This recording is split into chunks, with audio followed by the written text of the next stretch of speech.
नील की कोठरी का दरवाजा खुला और कुछ लोगों के कदमों की आवाज सुनाई। तुम सो रहे हो? ये राजमहल नहीं, कारागार है। यहाँ तुम्हें नियम के हिसाब से चलना होगा। तुम अब सुंदर नगर के युवराज की तरह बर्ताव नहीं कर सकते। ये व्यक्ति सुंदर नगर का कारागार प्रभारी है। उसके चेहरे पर चोट के निशान हैं। इसकी आदत दिन ब दिन बिगड़ती जा रही है। इसे जल्दी बाहर ले जाओ। उसके पीछे खड़े लोग नील के पास आए और उसके हाथों और पैरों में बेड़ियां बांधकर प्रशिक्षण स्थल ले आए। प्रशिक्षण स्थल एक बहुत बड़ा मैदान था। ये सुंदर नगर राज्य के मुख्य शिष्यों के लिए अभ्यास करने की जगह थी। प्रवेश द्वार के दोनों तरफ सफेद संगमरमर से बने बड़े बड़े खंभे थे, जिनके ऊपर शेर की प्रतिमाएं बनी हुई थीं। वहीं अंदर 30 से अधिक शिष्य अखाड़े के बीच मुख्य आचार्य के मार्गदर्शन में युद्ध कला का अभ्यास कर रहे थे। ये सुंदर नगर के मुख्य शिष्य थे। उन सभी को कठिन परीक्षाओं के बाद मुख्य शिष्य के रूप में चुना गया था, जिनकी प्रतिभा को निखारकर सैनिकों के रूप में तैयार किया जा रहा था। वहीं अखाड़े के दूसरी तरफ बेड़ियां पहने 20 से अधिक पुरुष खड़े थे। उनके हाथ पैर भी नील की तरह ही बंधे हुए थे। लगातार हर रोज मार खाने के कारण उन सभी के शरीर थके हुए, चोटे और घावों से भरे थे। इनमें से अधिकांश पुरुष कैदी थे, जिन्हें या तो मौत की सजा या फिर उम्र कैद की सजा सुनाई गई थी। सभी कैदियों को सहायक के रूप में इस्तेमाल किया जाता था। आज का अभ्यास यहीं समाप्त होता है। अब सभी लोग एक एक सहायक चुन लें। वास्तविक मानव शरीर पर प्रहार करने से आप मानव शरीर की हड्डियों की संरचना और कमजोरियों से परिचित हो जाएंगे। सबने अपना अपना सहायक चुन लिया। जल्द ही सभी गुलामों की दर्द भरी चीखें प्रशिक्षण स्थल में गूंजने लगी। कई शिष्यों ने बारी बारी नील को चुना, क्योंकि पूर्व युवराज को पीटना उन सभी के लिए किसी उपलब्धि से कम नहीं था। इस दौरान नील शांत रहा और भावहीन चेहरे के साथ अपने शरीर के महत्वपूर्ण हिस्सों को बचाने पर ध्यान केंद्रित करता रहा। इस अपमान और पीड़ा को झेलना वो सीख चुका था। उसने बस इस बात से संतोष कर लिया था कि कम से कम उसकी बहन नीलिमा वायुपुत्र इस सब से दूर सप्त सिंधु आश्रम में सुरक्षित है। वहीं दूसरी तरफ राजमहल के एक आलीशान कमरे में, जहां कभी महाराज वीरेंद्र रहा करते थे, अब वहां नागेंद्र और यजुवेंद्र सुंदर नगर के राजा बने बैठे अपनी अय्याशियों में डूबे रहते हैं। अनेकों दासियां उनकी सेवा में हर पल रहती हैं और वो दोनों शराब और ताकत के नशे में चूर सबसे बदतमीजी से पेश आते हैं। आज जब नशे में मदमस्त यजुवेंद्र एक दासी को अपनी गोद में बैठाए उसके यौवन का आनंद ले रहा था, वहीं नागेंद्र कुछ परेशान सा दिखाई पड़ रहा था। लगता है इन दासियों से आपका मन भर चुका है। आप कहें तो मैं आपके लिए कुछ नई दासियां बुलवा लूं?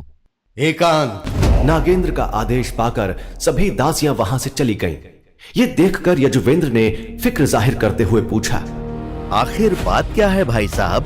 नील वायुपुत्र अब 13 साल का बच्चा नहीं है, वो बड़ा हो रहा है और उम्र के साथ उसकी शारीरिक शक्ति भी बढ़ेगी। अब हमें उसका कुछ करना होगा। आप इस बात से परेशान हैं क्या?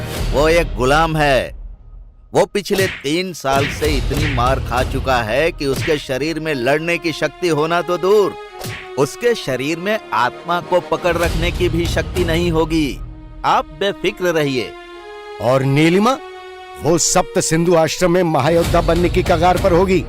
जब उसे पता चलेगा कि उसका भाई हमारी कैद में है तो वो उसको बचाने की कोशिश नहीं करेगी। आपको क्या लगता है मैंने इस बारे में नहीं सोचा होगा? आप निश्चिंत रहिए, नीलिमा का भी इंतजाम हो चुका है। यहाँ प्रशिक्षण स्थल में नील बुरी तरह शिष्यों से मार खा रहा था कि तभी रेशमी कपड़े पहने एक युवक दिखाई दिया, जिसके पीछे कई लोग सहायकों की तरह चल रहे थे।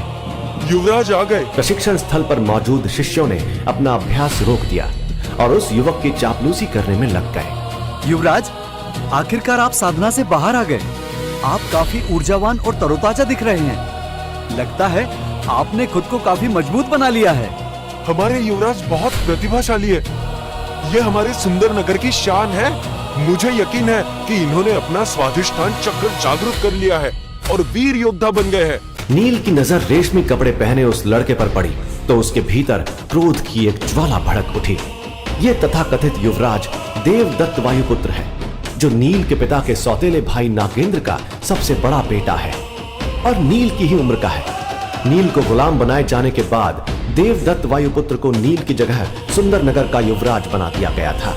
कुछ समय से देवदत्त वायुपुत्र अपनी साधना पर ध्यान देने के लिए एकांत में चला गया था, इसलिए कई दिनों से वो कहीं दिखाई नहीं दे रहा था।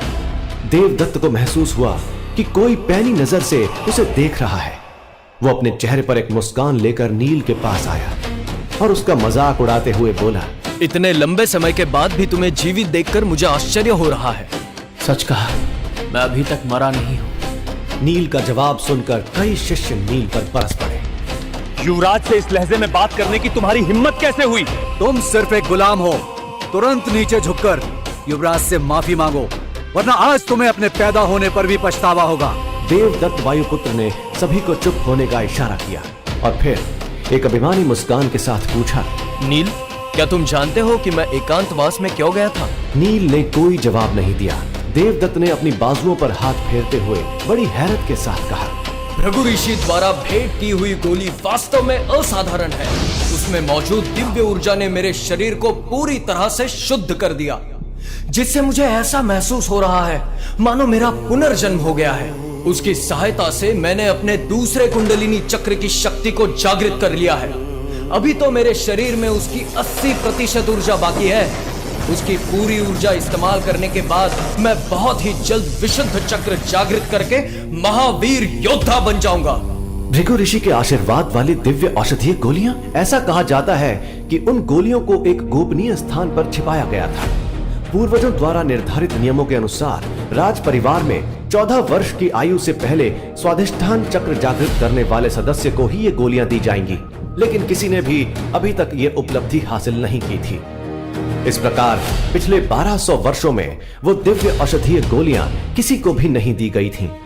अगर कोई उन दिव्य गोलियों का हकदार बनने की क्षमता रखता था तो वो था नील वायुपुत्र, जिसने 13 वर्ष की आयु में मूलाधार चक्र के शिखर को छुआ था। दुर्भाग्य से राज्य के भीतर हुए षड्यंत्र के फल स्वरूप नील वायुपुत्र को एक गुलाम के रूप में जीवन बिताना पड़ रहा था और इन कठिन परिस्थितियों में उसकी साधना लगभग रुक सी गई थी। दूसरी ओर देवदत्त में औसत दर्जे की प्रतिभा थी। वो बड़ी मुश्किल से 16 वर्ष की आयु में अपना मूलाधार जागृत कर पाया था। जब नील ने यह बात सुनी कि जो गोलियां उसकी होनी चाहिए थीं, वो इस गधे को मिल गई हैं, तो वो गुस्से में कांपते हुए बोला, देवदत्त, तुम्हारी ऐसा करने की हिम्मत कैसे हुई? क्या तुम्हारे मन में हमारे पूर्वजों के लिए कोई सम्मान नहीं है? तुम्हारी मुझसे सवाल करने की कोई औकात नहीं है। अब मैं स्वाधिष्ठान चक्र तक पहुंच गया हूँ। अब मैं किसी बलिष्ठ सांड को भी हरा सकता हूँ। तुम तो बस एक कमजोर गुलाम हो। अगर मैं चाहूं तो तुम्हें आसानी से कुचल सकता हूँ, लेकिन आज ही मैं साधना से बाहर आया हूँ, इसलिए मैं अपनी शक्ति परीक्षण के लिए एक सहायक चुनूंगा। मैं चुनता हूँ तुम्हें। आश्चर्यजनक रूप से देवदत्त ने नील को नहीं चुना। इसके बजाय उसने एक अधेड़ उम्र के कैदी को इशारा करके अपने पास बुलाया। वो कैदी तुरंत कांपने लगा। देवदत्त ने एक गहरी सांस ली और अपनी मुट्ठी भींच ली। वो नंदी सहस्त्र मुष्टिका थी। देवदत्त अपनी वास्तविक शक्ति आजमाना चाहता था। उसके पूरे शरीर पर एक रोशनी चमकने लगी। वो अपने घुटनों पर बैठकर रहम की भीख मांगने लगा। युवराज, कृपया मुझे बख्श दे। देवदत्त ने सहायक की विनती पर कोई ध्यान नहीं दिया और अपना मुक्का सीधे उस कैदी के सीने पर मारा। उस मुक्के की शक्ति से उड़ते हुए वो सहायक निढाल होकर जमीन पर गिर गया। वहां मौजूद सभी लोगों ने देवदत्त के तलवे चाटने का एक और दौर शुरू कर दिया। युवराज, आप तो बहुत ज्यादा शक्तिशाली हो गए हैं। पूरे सुंदर नगर में कोई भी आपका सामना करने के काबिल नहीं है। मुझे लगता है कि आसपास के 10 राज्यों में भी कोई युवराज के बराबर नहीं होगा। देवदत्त अपने मुक्के के परिणाम से संतुष्ट था। उसने एक राहत की सांस ली और फिर शातिर मुस्कान के साथ नील की ओर देखा। निश्चिंत रहो, मैं तुम्हें इतनी जल्दी नहीं मारूंगा। मैं तुम्हें दिखाना चाहता हूँ कि तुम जैसे कचरे की तुलना में मैं कितना ताकतवर हूँ। नील ने कोई जवाब देना ठीक नहीं समझा। देवदत्त अपनी अभिमानी मुस्कान जाने को हुआ ही था कि तभी अचानक से उसे कुछ याद आया। हाँ, और एक बात, मैंने सुना है कि मेरी प्रतिभाशाली चचेरी बहन को सप्त सिंधु आश्रम में परेशानी हो रही है। उसे काली पहाड़ी पर कैद कर लिया गया। नीलिमा को कैद कर दिया गया है। यह सोचकर ही नील का दिल दहल गया। पिछले 3 सालों में नील ने कभी इस बात की परवाह नहीं की थी कि उसे एक गुलाम के रूप में रखा जाएगा। उसने इस बात की भी परवाह नहीं की कि देवदत्त ने उससे दिव्य औषधीय गोलियां छीन ली, जो मूल रूप से उसी की होनी चाहिए थी। लेकिन उसकी बहन नीलिमा उसकी एकमात्र कमजोरी थी। वो किसी भी हालत में उसे कुछ नहीं होने देना चाहता था। क्या करेगा नील? कैसे बचाएगा वो अपनी बहन को जब वो खुद ही नहीं बच पा रहा है? क्या नीलिमा के कैद होने के पीछे यजुवेंद्र का हाथ है? जानने के लिए सुनते रहिए महागाथा ओनली